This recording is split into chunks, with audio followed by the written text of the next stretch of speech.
ang puno sa bulubundukin. Mapupulang bunga ng strawberry. Hanggang sa malabahagaring kulay ng mga bulaklak, tiyak na mabibighani ka sa tinaguriang Valley of Colors ng Cordillera, ang La Trinidad. At kung sawa ka na sa init ng Maynila, siguradong dito mapapabaluktot ka sa lamig ng klima. Pag hindi mo na kinaya ang lamig, don't worry, to the rescue ang mainit na taho na sinamahan ng strawberry. Tikman niyo po ang strawberry taho. Napakasarap at malinaman pa.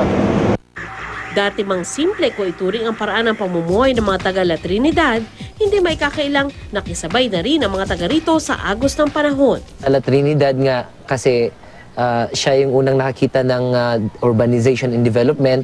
At the same time yung challenges ng preservation ng culture. Sa kabila nito, marami pa rin gumagawa ng hakbang para papanatiling masigla ang kanilang kultura.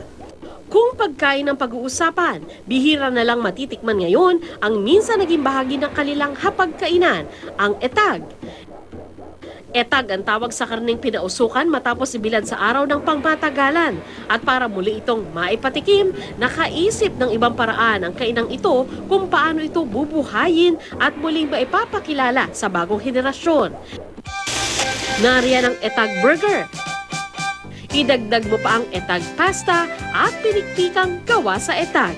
We wanted to serve etag or infuse etag in our dishes also to let the people know what etag really is. Ang mga kabataang ito, kaya raw pagsabayin ang tradisyon at modernisasyon. Sa bawat tindak, padyak at kumpas ng kanilang kamay, malaya nilang naipapakita ang pagmamahal sa kultura. Nilalagyan namin ng touch ng dances ng Benguet, ginagawa namin siyang modern, kaya nagkakaroon kami ng neo-ethnic contemporary dances na binase namin sa mga sayaw ng Benguet. Pinapakita namin yun sa audience na ang ganitong sayaw maaari nating i-connect sa storya na nalalaman ng lahat. Kilala rin ang mga taga La Trinidad sa pagiging malikhain. Sa tulong ng init at liwanag na nagmumula sa araw, kayang gawin ni Jordan ang solar drawing. Aniya, malaki raw ang maiaambag ng sining upang mapanatili ang kanilang pagkakakilanlan. Bumuo na rin si Jordan ng grupo ng mga mangguguhit, ang Tamawan Village Artists. Sa museyong ito na ipapakita nila sa mga turista ang kanilang mga obra. Sinamantala na rin niya na maiguhit ang isa sa mukha ng mga igurot, si Carrot Man.